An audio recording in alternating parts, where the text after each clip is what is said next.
வணக்கம் சார். பாரத மண்ணிற்கும் தமிழ் மக்களுக்கும் வணக்கம். இப்போது மதுரை மீனாட்சி அம்மன் கோயிலுடைய சொத்து 1.5 ஏக்கர் சொத்து வந்து 60 கோடி ரூபா மதிப்பிலான ஒரு சொத்து. இது வந்து 2014 இந்த சொத்துக்கு வந்து பட்டா கொடுத்துருக்காங்க. 5 வருஷம் கழித்து இப்போ வந்து கேஸ் ஃபைல் பண்ணியிருக்காங்க. அதில் யார் யார் ஈடுபட்டிருக்காங்கன்னு 19 பேர் மேலே கேஸ் பண்ணியிருக்காங்க. இப்போ அதுக்கான தேவை என்னென்ன? கோயில் சொத்து அப்படின்றது எப்போவுமே நம்ம பராமரிக்க வேண்டிய ஒன்று. ஏன்னா கடவுள் அப்படின்றவங்க வந்து நம்ம சட்டத்தின்படி பார்த்தோம் அப்படின்னா எப்போவுமே நம்ம வந்து மைனராக கருதுகிறோம். அதனால் அந்த மைனரோட உரிமையை காப்பது அந்த கோயிலின் அறங்காவலர்களோட பொறுப்பு. இங்கே வந்து பெரும்பாலுமான இடத்துல வந்து ஹெச்ஆர்என்சி மூலமாக அப்பாயிண்ட் பண்ணப்பட்ட ட்ரஸ்டீஸ் இருக்காங்க. இல்லை ஹெச்ஆர்என்சியை சார்ந்த commissioner, assistant commissioner, joint commissioner, EO அவங்கெல்லாம் பொறுப்பு வச்சுட்டு வராங்க.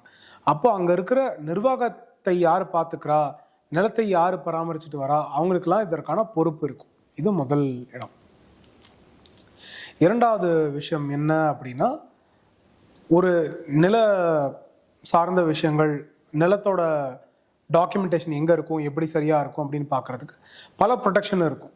ஏன்னா சாதாரண பாமர மக்களுக்கு கூட நிலம் அப்படின்னா அதுக்கு ஒரு அட்டாச்மெண்ட் இருக்குது. ஏன்னா நமக்கு சொந்த சொத்து அப்படின்ற அந்த ஒரு பூர்வீக சொத்தோ இல்லை தனியாக புதுசாக வாங்கினதோ அப்படின்றது வந்து அந்த ஒரு அட்டாச்மெண்ட் எமோஷ்னலாகவே நமக்கு இருக்குது. தமிழ்நாட்டில் மக்களுக்கு ஜென்ரலாகவே அந்த இது இருக்குது. அப்போது அதை வந்து ப்ரொடெக்ட் பண்ணணும் அப்படின்னு அரசு எப்போவுமே எல்லா காலகட்டத்திலையும் நினச்சிருக்காங்க. இன்ஃபேக்ட் ஒரிஜினலாக நம்ம பார்த்தோம்னா சொத்து சம்பந்தமான உரிமை வந்து நம்மளோட ஃபண்டமெண்டல் ரைட் அப்படின்னே கான்ஸ்டியூஷன் வந்து அப்புறம் தான் அது ஆர்டிகல் 300A மாறி அது வந்து ஒரு கான்ஸ்டியூஷனல் ரைட்டாக மட்டும் இருக்குது அப்படின்றது.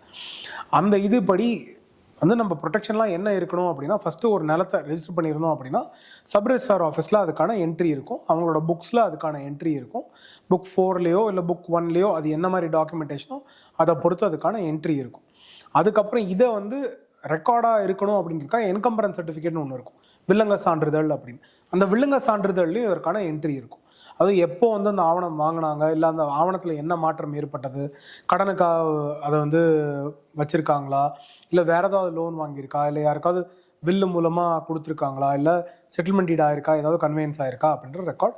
அது ரெண்டாவது ரெக்கார்ட். அடுத்த ரெக்கார்டு வந்து இது வந்து ரெஜிஸ்ட்ரேஷன் டிபார்ட்மெண்ட்டில். அடுத்தது ரெவென்யூ டிபார்ட்மெண்ட்டில். ஸோ இதை நம்ம பண்ணிட்டோம் அப்படின்னா சொத்துக்கான வரி கட்டணும், சொத்துக்கான யார் யார் அந்த ஊரில் சொத்து வச்சிருக்கா இல்லை அப்படின்ற ரெவென்யூ டிபார்ட்மெண்ட் ரெக்கார்டு வச்சுருக்கணும். இல்லை விவசாயம் செய்கிறாங்கன்னா யார் என்ன விவசாயம் செய்கிறா, என்ன விளைச்சல் இருக்குது அப்படின்ற ரெக்கார்டு வச்சுருக்கணும். ஸோ விஓ கிட்ட ஒரு ரெக்கார்டு இருக்கும், தாசில்தார்கிட்ட ஒரு ரெக்கார்டு இருக்கும். தாசில்தார் அவர்கிட்ட இருக்க ரெக்கார்டை வச்சு வரி வாங்குறது நடக்கும். விஓ அவங்ககிட்ட இருக்கிற ரெக்கார்டை வச்சு அவங்க வந்து என்ன விவசாயம் நடக்கிறது, என்ன வேலை இருக்குது, என்ன வேலைப்பாடு இருக்குது, இல்லை அதை என்ன இதுக்கெல்லாம் பயன்படுத்தலாம் அப்படின்ற ரெக்கார்டு வச்சுருப்பாங்க. இதை தாண்டி இந்த ரெக்கார்ட்ஸ் வந்து ரெஜிஸ்ட்ரேஷன் டிபார்ட்மெண்ட்லையும் ரெவென்யூ டிபார்ட்மெண்ட்லையும் மேலே இருக்க அதிகாரிகள் வரைக்கும் அதற்கான ஈக்குவலண்ட் ரெக்கார்ட்ஸ் அவங்க மெயின்டைன் பண்ணிட்டு வருவாங்க. ஸோ இப்போ வரி கட்டுறாங்களா இல்லையா அப்படின்ற ரெக்கார்டு மெயின்டைன் பண்ணப்படும். இதை தாண்டி இப்போ யூட்டிலிட்டி ரிசிட்ஸ், இப்போ வந்து விவசாயம் பண்ணுறோமோ இல்லை வீடு கட்டுறோமோ ஏதோ வந்து நம்ம குறைஞ்சபட்சம் எலக்ட்ரிசிட்டியாவது கனெக்ஷன் வாங்கணும். அதை தாண்டி வீடெல்லாம் கட்டுறாங்க அப்படின்னா சுவர், சம்பு, வாட்டர் இதுக்கெல்லாமும் பர்மிஷன்ஸ் கனெக்ஷன்ஸ் வாங்கி ஆகணும். ஸோ அப்படின்றபோது இந்த மாதிரி பல விதமான ரெக்கார்ட்ஸ் மூலமாக நம்ம நிலம் வந்து யாருக்கு சொந்தமானது அப்படின்னு பார்க்க முடியும். இதில் அதோட பரப்பளவு இதெல்லாம் பார்க்கணும்னா எஃப்எம்பி ஸ்கெட்ச் இந்த மாதிரி பல விஷயங்கள் நம்ம பார்க்க முடியும். நான் எதற்காக இதெல்லாம் சொல்கிறேன் அப்படின்னா, கோயில் சார்ந்த நிலமும் அது யாராவது ஒரு தனிநபர் கொடுத்துருந்தாலும் அது இந்த மாதிரி ஆவணங்கள் எல்லாமே அதுக்கும் இருக்கும் அப்படின்றது முக்கியமான. இவ்வளோ ஆவணங்கள் இருந்தும் இந்த இடத்த விற்கிறாங்கன்னா அது எப்படி சாத்தியமாக? அதனால தான் அது ஒரு நபர் தனியாக பண்ண முடியாது, பலர் கூட்டாக சேர்ந்து செய்கின்ற ஒரு சதி. ஸோ அதை வந்து நம்ம ஒரு தவறு அப்படின்னு நம்ம பார்த்த முடியாது. அது ஒரு ஸ்கேம் வந்து நம்ம வெறும் பெரிய லெவல் நடந்துருச்சு, 100 கோடி சார்ந்தது, 60 கோடி சார்ந்தது அப்படின்ற ஸ்கேம் கிடையாது. பலர் கூட்டாக செய்து மக்களின் பணத்தை, கோயிலின் பணத்தை, கடவுளின் பணத்தை அரசு அதிகாரிகள் அரசு சேர்ந்து செய்தால் அது வந்து அந்த மோசடி வந்து எந்த அளவுக்கு மோசமானது அப்படின்னு பார்க்கணும். ஏன்னா ஒரு நபர் செஞ்சுருந்தாங்க அப்படின்ற அந்த ஒரு இதுக்கே நான் சொன்னேன். இங்கே வந்து அரசு அதிகாரிகள் மட்டும், அரசே வந்து அது கூட சேர்ந்து இருக்கோ இல்லையோ அப்படின்ற ஒரு சந்தேகம் வருது. என்ன காரணம் அப்படின்னா, இந்த ஒரு பர்டிகுலர் மீனாட்சி அம்மன் கோயில் சார்ந்து இல்லை மதுரையில் இருக்க அந்த பல கோயில்கள் சார்ந்து இருக்கிற அந்த நிலத்தை அப்படின்னு நம்ம பார்த்தோம் அப்படின்னா கிட்டத்தட்ட 1.8 ஏக்கர் நிலம் இருக்குது. அது கிட்டத்தட்ட ஒரு 19 பேர் சேர்ந்து அதை வந்து ஒரு மோசடி செய்கிறார்கள். அவர்கள் வந்து எந்தெந்த துறையில எங்கெல்லாம் இருக்காங்கன்னு பாருங்க. அதற்கான ஒரு ரெஜிஸ்ட்ரேஷன் டாக்குமெண்ட் சைதாப்பேட்டில் சென்னையில் நடக்குது, ஒரு டாக்குமெண்டேஷன் ராமநாதபுரத்தில் நடக்குது, ஒரு டாக்குமெண்டேஷன் மதுரையில் நடக்குது, ஒரு டாக்குமெண்டேஷன் திருநெல்வேலியில் நடக்குது, பல ஊர்களில் நடக்குது. அப்போ எத்தனை பேர் கூட்டா சேர்ந்திருப்பாங்க அப்படின்னு. ஒருத்தர் மட்டும் தவறு செய்ய முடியுமா? இப்போ மதுரை சார்ந்த ஆவணத்தை நான் சென்னை கொண்டு வரேன் அப்படின்னா அங்க இருக்க சப் ரெஜிஸ்ட்ரார் மட்டும் ஓகே பண்ண முடியுமா? அப்போ அதே அலுவலகத்துல வேலை பார்க்குற பல பேர் யாரெல்லாம் இருந்திருப்பா அப்படின்ற கேள்வி வருகிறது. அதே மாதிரி நம்ம திருநெல்வேலிக்கு எடுத்துக்கணும், ராமநாதபுரத்துக்கு எடுத்துக்கணும், மற்ற ஊர்களுக்கும் எடுத்துக்கணும். இப்போ மதுரையை சார்ந்தவர் இந்த மாதிரி ஆவணங்கள்லாம் ரெஜிஸ்டர் ஆகுதுன்னா அவங்க எப்படி குவைட்டா இருக்க முடியும் அப்படின்றது. இதெல்லாம் இல்லாமல் இது கோயில் சொத்து அப்படின்றனால ஹெச்ஆர்என்சி அமைப்பை சார்ந்தவர்கள் எத்தனை பேர் வந்து பொறுப்பாக இருந்திருக்கணும், எத்தனை பேர் அந்த தவறில் வந்து ஈடுபட்டிருக்கணும் அப்படின்ற அந்த கேள்வி. ஏன்னா அங்கே வந்து குறைஞ்சபட்சம் ஒரு இஓ, அப்புறம் ஜேசி, ஏசி, ஜேசி, அதுக்கப்புறம் கமிஷனர் அளவுக்கு ஆட்கள் இருக்காங்க. அப்போ இவர்கள்லாம் என்ன செஞ்சுட்டு இருந்தாங்க, இல்லை அவங்களுக்கு இருக்க சபார்டினேட் ஸ்டாஃப் என்ன செஞ்சுட்டு இருந்தாங்க. ஸோ அவங்க கோயிலோட நிலம் அப்படின்னா அதை போய் அவங்க ரெகுலராக அவங்க வந்து இதனை பார்த்துட்டு வந்திருக்கணும். என்ன மாதிரி பராமரிப்பு இருக்குது, என்ன யார் பயன்படுத்துகிறா, என்ன காரணத்துக்காக பயன்படுத்துகிறான்னு. அதிலிருந்து அவர்கள் இதர் ரெண்ட் வாங்கியிருக்கணும், இல்லை அதிலிருந்து விளைச்சல் ஏதாவது இருந்திருக்கணும், அவர்கள் லாபம் வாங்கியிருக்கணும், இல்லை அதற்கான வரிகள்லாம் என்ன கட்டணுமோ அதெல்லாம் அவங்க கட்டியிருக்கணும். இந்த வேலையெல்லாம் அவங்க வந்து ரெகுலராக மாதம் இல்லைனாலும் குவார்ட்டருக்காவது, ஸோ வருஷத்தில் குறைஞ்சபட்சம் 4 முறையாவது பண்ணியிருக்கணும். இதை தாண்டி ஹெச்ஆர்என்சியோட பொறுப்பே கோயிலோட சொத்தை ஆடிட் பண்ணுறது தான். அப்போ ஹெச்ஆர்என்சி ஆடிட் பண்ணாமல் என்ன பண்ணிட்டு இருந்தாங்க இத்தனை வருஷமா? ஸோ அவங்க ஆடிட் பண்ணும் போதாவது தெரிஞ்சிருக்கும் கோயிலோட ஆவணங்கள் அவங்க கிட்ட இல்லை ஆவணங்கள் அவங்க கிட்ட இருக்கு ஆனால் நிலைமை அவங்க கையில் இல்லை அப்படின்றதெல்லாம் தெரிஞ்சிருக்கும். ஸோ அதையும் அவங்க பண்ணலை. ஸோ இப்போ நம்ம வந்து ரெவென்யூ ரெஜிஸ்ட்ரேஷன் மட்டும் இல்லாமல் ஹெச்ஆர்என்சி மீதும் பிரச்சனை இருக்குது அப்படின்னு நம்ம பார்க்க வேண்டிய தேவை. நான் இவ்வளோலாம் இருந்தும் அவர்கள் செய்கிறாங்க அப்படின்னா எந்த அளவுக்கு ஆர்கனைஸ்டா பல பேர், இந்த 19 மட்டும் இல்லை இன்னும் பலர், அப்போ இவங்கெல்லாம் சேர்ந்து செய்யணும் அப்படின்னா இந்த நிலங்களுக்கு முதலீடாக செலவு செய்யறதுக்காக யாரோ இருந்திருக்கணும். அவர் சாதாரண பாமர மக்கள்ல இருந்திருக்க முடியாது, இல்லை இந்த சாதாரண அரசு ஊதியத்தில் இருக்கிற ஒரு அதிகாரியாக இருந்திருக்க முடியாது. ஏன்னா அவ்வளோ பணம் செலவழித்து ரெஜிஸ்ட்ரேஷன் பண்ணணும். அப்போ அவ்வளோ பணத்துக்கான பவரும் கேப்பபிலிட்டியும் இருக்கிற யாரோ ஒரு பெரிய நபராக இருக்க வேண்டிய அவசியம் இருக்கிறது. அப்போ யார் அந்த நபர் அப்படின்ற அந்த கேள்வியும் வருகிறது. இப்போ அவர்களுக்கு எந்த ஒரு பின்புலமுமே இல்லாமல் இந்த மாதிரி ஒரு விஷயத்த தைரியமாக செய்யறதுக்கு அவர்கள் தயாராக இருப்பாங்களா இல்லையா அப்படின்ற அந்த கேள்வி இருக்குது. இப்போ சாதாரணமாக ஒரு தப்பு செய்யணும் அப்படின்னாலே அந்த பிட் பாக்கெட் பண்ணுறவனோ இல்லை ஏதோ ஒரு தவறு பண்ணுறவனோ அவனுக்கு சாதகமாக யாராவது நாளைக்கு பெயில் எடுத்து விடுறதுக்கு, இல்லை அவனுக்காக வாதாடுறதுக்கு யாராவது ஒரு வழக்கறிஞர் இருப்பாங்களா, இல்லை அவனுக்கு சாதகமாக அந்த ஊரில் பேசுறதுக்கு யாராவது இருப்பாங்களா, இல்லை அவங்க குடும்பத்தில் சப்போர்ட் பண்ணுறதுக்கு யாராவது இருப்பாங்களா அப்படின்னு பார்க்குறாங்க. அப்போ இந்த மாதிரி ஒரு பெரிய தவறை இத்தனை அரசு அதிகாரிகளோட சேர்ந்து செய்கிறாங்க அப்படின்னா அவங்களுக்கு அந்த நெட்வொர்க்கு, அவங்களுக்கு அந்த கான்டாக்ட்ஸ் இதெல்லாம் கிடைக்கிறதுக்கு யார் காரணமாக இருந்திருப்பா அப்படின்ற ஒரு கேள்வி இருக்குது. அப்போ அவங்களுக்கு எந்த அளவுக்கு பவரும் ரிசோர்ஸும் இருக்கணும், அப்போ அவங்க அதிகார பொறுப்பில் இன்றைக்குமே இருக்கணும் அப்படின்ற அந்த ஒரு கேள்வி இருக்குது. இவங்கெல்லாம் சேராமல் இதெல்லாம் செஞ்சுருக்கவே முடியாது அப்படின்ற ஒரு இஷ்யூ. இப்போது பவர் அதிகாரம் அப்படின்னா நம்ம வந்து அரசியல்வாதிகளுடைய பின்புலம் இருக்கும் அப்படின்றத நம்ம எடுத்துக்கலாம். இப்போ என்ன ஒரு கேள்வி வருதுன்னா, இப்போது சமீபத்தில் பழனியில் வந்து அமைச்சர் ரமேஷ் மேலே ஒரு புகார் ஒன்று வந்தது. அங்கேயும் இதே மாதிரி ஒரு நில மோசடி ஒன்று நடந்தது. அதை மறைக்கிறதுக்காக திமுக காலத்தில் நடந்த இந்த மோசடி அவங்க எடுத்துகிட்டு வராங்களோ மீனாட்சி அம்மன். ஏன்னா 5 வருஷமாக இதை வந்து எந்த ஆக்ஷனும் இல்லாமல் இப்போ திடீர்னு இதை எடுத்துகிட்டு வந்து 19 பேர் மேலே கேஸ் போடுறாங்க. அப்படிங்கும்போது திமுக பழிவாங்கிறதுக்கான நடவடிக்கையில் தாவக்க இறங்குதுன்னு நம்ம எடுத்துக்கலாம்.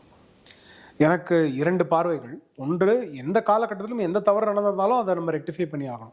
ஸோ இது ஏற்கனவே நடந்துருச்சு அப்படின்றதுனால அது கேள்வி கேட்காம இருக்கக்கூடாது அப்படின்றது கிடையாது. ரெண்டுமே நம்ம சைமல்டேனியஸாக, இது மட்டும் இல்லாமல் இன்னும் பலது இருக்குது, ரெண்டையுமே சைமல்டேனியஸாக செஞ்சுக்கிட்டே வரணும். எல்லாத்துலேயும் தவறு செய்தவர்கள் அனைவரையுமே தண்டிக்க வேணும். யாருக்கெல்லாம் இந்த நிலம் வந்து சரியாக போய் சேரணுமோ அங்கெல்லாம் போய் சரியாக சேரணும்.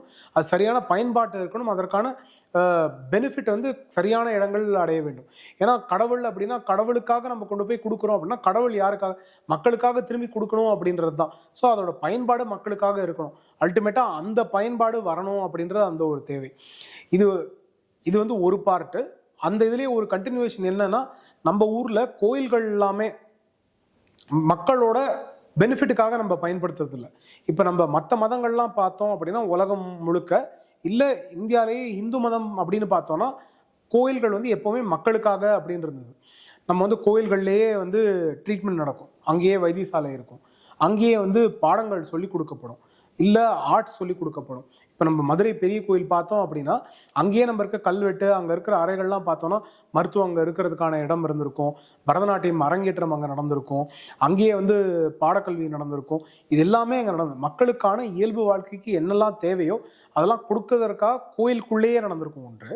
இல்லாட்டி கோயில் சொத்து இவ்வளோ இருக்குது அப்படின்னா அதை பயன்படுத்தி மக்களுக்கு வந்து விவசாயம், ட்ரவுட் இருந்தால் அவங்களுக்கான நெல் அங்கேருந்து கோயிலேருந்து வர்றது, அவங்களுக்கு அன்னதானம் நடக்கிறது, அவங்களுக்கு சாப்பாடு வர்றது, இல்லை வெளியில் அதற்கான கல்லூரிகள் இல்லை குருகுலம் இருக்கிறது, இதெல்லாமே நடந்து கொண்டு வருகிறது.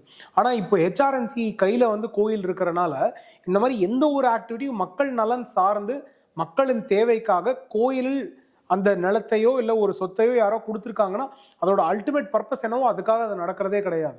ஸோ அவங்க பெனிஃபிட்டுக்காக அரசு இல்லை அரசை சார்ந்தவர்கள் இல்லை அரசில் பவர்ஃபுல்லாக இருக்கவர்கள் அவர்களும் அந்த அதிகாரிகளும் அதை பயன்படுத்தி கொள்கிறாங்க அப்படின்ற அந்த பிரச்சனை இருக்குது. என்ன இப்போ ஒன்றும் இல்லை, இப்போ இவ்வளோ நிலம் இருக்குது அப்படின்னா அந்த நிலத்தில் ஒரு காலேஜ் கட்டியிருக்கலாம், அந்த காலேஜில் இந்த நம்பிக்கையை சார்ந்தவர்கள் இவர்களுக்காக அங்கே கல்வி கொடுக்க வேண்டும் அப்படின்னு அங்கே ஸ்காலர்ஷிப்பில் கல்வி கொடுத்துருக்கலாம். அப்போ அந்த மதத்தையும் அந்த சமூகத்தையும் அந்த ஊரையும் சார்ந்தவர்கள் யாருக்கு அந்த வசதி வாய்ப்பு இல்லையோ அவங்க மெரிட்டோரியஸாக இருந்தால் அவங்க அங்கே படிச்சிருக்க முடியும்.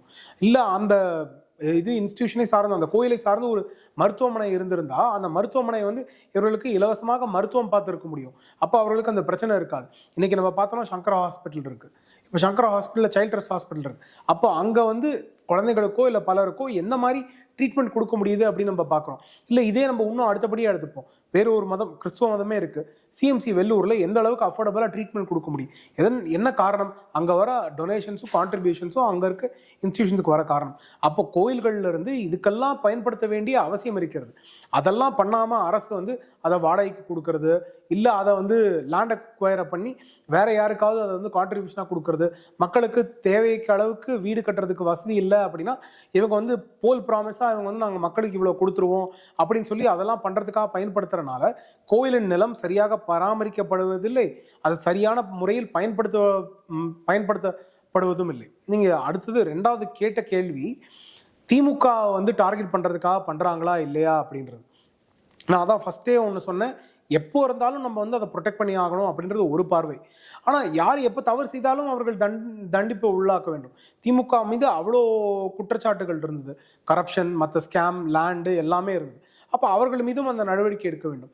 எங்க பொறுப்பு அப்படின்னா பொதுமக்களுக்கு, சாதாரண மக்களுக்கு, சோஷியல் மீடியாவை பயன்படுத்துறவங்களுக்கு இன்னைக்கு தாவேக்கா ஆட்சியில் இருக்காங்க. அப்போ அவங்க ஆக்டிவா இருக்காங்க அப்படின்ற போது அவங்க வெறும் அவங்களோட மாற்றுறதுக்கான அரசியல் அப்படின்னு பேசும்போது அவர் வெறும் தவறு செய்தவர்கள் வேறு ஒரு ஆட்சியில் இருந்தால் மட்டும் நாங்கள் தண்டிப்போம், அதை மட்டும் பிரபலப்படுத்துவோம் அப்படின்னு இல்லாம எந்த ஆட்சியில் யாராக இருந்தாலும் எல்லாரையுமே தண்டிப்புக்கு உள்ளாக்குவோம், எல்லாருக்கும் சரியான முறையில் தண்டனை வாங்கி கொடுப்போம், எல்லார் மீதும் நாங்கள் செய்கிற நல்ல காரியத்தை நாங்கள் பிரபலப்படுத்துவோம், செய்கிற தவறுகளையும் மக்கள்கிட்ட கொண்டு போய் இவர்கள்லாம் அந்த தவறு செய்கிறாங்க அப்படின்னு காமிப்போம் அப்படின்னு பார்க்குற பார்வை இருக்கும். இந்த முதலமைச்சர் மாற்றத்திற்கானவர் அப்படின்னு சொல்லியிருக்காரு, அந்த மாற்றத்துக்குலாம் உண்மையிலே செயல்படுகிறாரா இல்லையா அப்படின்றது அவங்க செயல்பாட்டில் தெரியும். இன்னைக்கு தாவேக்கா செய்தது இந்த ஒரு பப்ளிசிட்டி மட்டும் அப்படின்றது அது நெகட்டிவாக இருக்கு. அவர்களை சார்ந்தவர்கள் இன்ஸ்டாகிராமோ இல்லை வேற எந்த ஒரு மீடியம் யூஸ் பண்ணாலும் அவர்கள் வந்து இன்னைக்கு வெறும் திமுகவை மட்டும் சாடி பேசுகிறார்கள். அவர்களை சார்ந்தவர்கள் யாரெல்லாம் என்ன தவறு இதே படனில் செய்திருக்கிறார்கள் அப்படின்ற கேள்வி கேட்கல அப்படின்றதும் சோஷியலா ஒரு ரெஸ்பான்சிபிளா இல்லாத ஒரு அரசியல் கட்சியாக இருக்காங்க, முதலமைச்சராக இருக்காங்க அப்படின்ற பார்வை இருக்கு.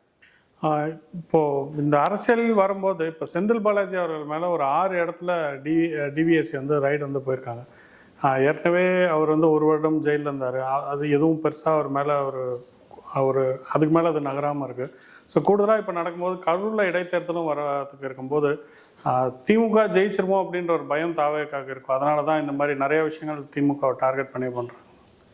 இல்லை, நான் ஏற்கனவே சொன்ன மாதிரி எல்லா தவறுகளும் கொஸ்டின் பண்ண வேண்டியது தான். ஸோ டிவிஎஸ்சி என்கொயரி ரெய்டு பண்ணுறதுல பிரச்சனை கிடையாது. ஆனால் அது உண்மையான காரணங்களுக்காக பண்ண வேண்டும், அது வந்து பேக் பண்ணியிருக்கணும் கரெக்டான ரீசன்ஸ்க்கு அப்படின்னு. அதில் ஒரு பார்ட் ஏற்கனவே செந்தில் பாலாஜி மீது இருக்கிற வழக்குகள் விசாரணையில் இருக்குது, விசாரணை ரெகுலராக நடந்துட்டு இருக்கு. செந்தில் பாலாஜி அவர்கள் மேல்முறையீடு, உச்சநீதிமன்றத்துக்கு முறையீடு அப்படின்னு அவர் போயிட்டு இருந்தனால அதில் டிலே இருந்தது. இப்போ அவரோட ட்ரையல் வந்து ஓரளவுக்கு ரெகுலராக நடந்துட்டு இருக்கு. சில அப்ளிகேஷன்ஸ் மட்டும் பெண்டிங்காக இருக்குன்னு நினைக்கிறேன். பிரின்சிபல் டிஸ்ட்ரிக்ட் ஜட்ஜ் சென்னை முன்னாடி ரெகுலராக நடந்துட்டு இருக்கு. நீதிபதி அதை சரியான காலகட்டத்தில் அவர் விசாரணைக்கு உள்ளாக்கி கொண்டு தான் இருக்கிறார். அதனால அதில் இப்போதைக்கு எந்த ஒரு தாமதமும் இருக்கிற மாதிரி எனக்கு தெரியல. மற்ற டிவிஎஸ்சி வழக்குகள் அவர் மீது பல குற்றச்சாட்டுகள் இருக்கு. அதனால என்கொயரிக்கு டெஃபினட்டாக உள்ளாக்கப்பட வேண்டும். எந்த ஒரு நபரும் அவர் இன்னைக்கு ஆட்சியில் இருக்காரு, ஆட்சியில் இல்லை அப்படின்றதுக்காக அவங்களுக்கு எந்த ஒரு ப்ரிஃபரன்ஸும் நம்ம கொடுக்க முடியாது. அதனால அது டெஃபினட்டாக அவங்களை கொஸ்டின் பண்ணியே ஆகணும். ஆனால் அதை தாண்டி தாவேக்காவினர் செந்தில் பாலாஜி அவர்கள் மீது பண்றாங்க, இல்லை மதுரை வழக்கம் மட்டும் எடுத்துட்டு வராங்க அப்படின்னா அதில் அரசியல் காழ்ப்புணர்ச்சி இருக்கு அப்படின்ற கேள்வி இருக்கு. ஏன்னா இப்போ பழனியில் நடந்துச்சு, அதுக்கு என்னெல்லாம் ஆக்ஷன் எடுத்தாங்க? இல்லை 2 இல்லை அது 4 சப்ஜெக்ட் டு கரெக்ஷன். காவல்துறை கஸ்டடியில் இருக்கும் போது மரணங்கள் நடந்திருக்கு. இல்லை இவங்கள் இருந்த காலகட்டத்தில் இவங்க அரசியல் கட்சியின் காரணமாகவும் கரூர்ல பிரச்சனை நடந்திருக்கு. அந்த என்கொயரியை ஸ்பீடப் பண்றதுக்கும் அதை சப்போர்ட் பண்றதுக்கும் இவங்க என்ன ஹெல்ப் பண்ணியிருக்காங்க? இல்லை இவங்க டிவிஎஸ்சி என்கொயரி அப்படின்னா எல்லா காலகட்டத்திலும் பல கரப்ஷன் ஸ்கேண்டல்ஸ் இருந்திருக்கு, அலிகேஷன்ஸ் இருந்திருக்கு. அது வந்து அரசியல்வாதிகள் மீது மட்டும் இல்லை, அரசு துறையில் பணிபுரிபவர்கள் மீதும் இருந்திருக்கு. இவங்க ஆட்சிக்கு வந்துட்டாங்கல்ல, அப்போ அவங்க மீதெல்லாமும் நடவடிக்கை எடுக்கணும். அப்போ அந்த கேசஸ்லாம் ஏன் இத்தனை நாள் பெண்டிங் இருக்கு? அவங்க ஆட்சிக்கு முன்னாடி வந்து ஸ்லோ ஆயிடுச்சு அப்படின்னு எங்களுக்கு புதுசாக வந்திருக்கோம் தெரியாது அப்படின்லாம் சொன்னாங்க. அதுவே ஃபர்ஸ்ட் நான் தவறுன்னு பார்க்குறேன். ஆட்சிக்கு வந்து நீங்கள் கற்றுக்கிறதுக்கான வாய்ப்பு கிடையாது. மக்களோட மேடை, மக்களின் ஆட்சி அப்படின்றது நீங்கள் கற்றுக்கிறதுக்கான வாய்ப்பு இல்லை. நீங்கள் வரும்போதே நான் தயாராக இருக்கேன் அப்படின்னு தான் நீங்கள் ஓட்டு கேட்டு வரீங்க. அப்படின்ற போது நீங்கள் முதல் நாள்ல இருந்தே நீங்கள் வேலை செஞ்சாகணும். அப்படின்ற போது நீங்கள் எத்தனை பேர் மேலே எஃப்ஐஆர் ஃபைல் பண்ணியிருக்கீங்க, எத்தனை பேர் மேலே சார்ஜ் ஷீட் ஃபைல் பண்ணியிருக்கீங்க, எத்தனை பேர் மேலே இன்னைக்கு வரைக்கும் டிஸ்பிளினரி என்கொயரி நடந்திருக்கு, அந்த டிஸ்பிளினரி என்கொயரிக்கு நோட்டீஸ் அமைச்சிருக்கீங்களா இல்லையா, அது என்ன ஸ்டேஜில் இருக்குது? நீங்கள் மே 20 ஆட்சியில் இருந்திருக்கீங்க, இன்னைக்கு ஜூலை 20 தாண்டி ஆச்சு. நம்ம 40 நாளுக்கு மேலே, 2 மாதத்துக்கு மேலே போயிடுச்சு. இந்த 60 நாளில் நீங்கள் நாங்கள் மாற்றத்திற்கான அரசியல், கரப்ஷன் மீது ஆக்ஷன் எடுப்போம் அப்படின்னு சொன்னீங்க. திமுக தீய அரசியல், தீய கட்சி அப்படின்னு சொன்னீங்க. அப்படின்ற போது நீங்கள் இந்த ஆக்ஷன்லாம் எடுத்திருக்கீங்களா இல்லையா? அவங்க மீது ஃபைனான்ஸ் ஒயிட் பேப்பர் கொடுத்தீங்க. உங்களால் மாதந்தோறும் ஸ்டாட்டிஸ்டிக்ஸ், நாங்கள் எவ்வளோ கரப்ஷன் கேசஸ் என்கொயரி பண்ணியிருக்கோம், எத்தனை டிஸ்பிளினரி ஆக்ஷன் எடுத்திருக்கோம், அதை எத்தனை நாங்கள் அப்பீலில் சஸ்டெயின் பண்ணியிருக்கோம், எத்தனை பேரை வேலையை விட்டு இதற்காக நீக்கியிருக்கோம்னு உங்களால் சொல்ல முடியுமா? இதை தாண்டி இன்னைக்கு வந்து ஒரு வதந்தியாக இல்லை உண்மையான இன்ஃபர்மேஷனாக தெரியல, டாஸ்மாக் ஏற்கனவே பிரைவேட்டைஸ் ஆக்க போகிறோம் அப்படின்னு சொல்லியிருக்காங்க. அது யாருக்கு பெனிஃபிட்டுக்காக அப்படின்னு தெரியல. ஒரு விதத்தில் அவங்க மக்கள்கிட்ட நாங்கள் வந்து ப்ராமிஸ் பண்ணோம், எங்கள் மேனிஃபெஸ்டோவில் இருந்துச்சு அப்படின்னு சொல்லி சில டாஸ்மாக்கை மூடுனாங்க. அது எல்லா டாஸ்மாக்கையும் இன்னும் மூடலை. அதாவது கோயிலுக்கு பக்கத்தில் இல்லை கல்லூரிக்கு பக்கத்தில் இல்லை ஹைவே கிட்ட இருக்கிற டாஸ்மாக்லாம் மூடுவோன்னு சொன்னாங்க.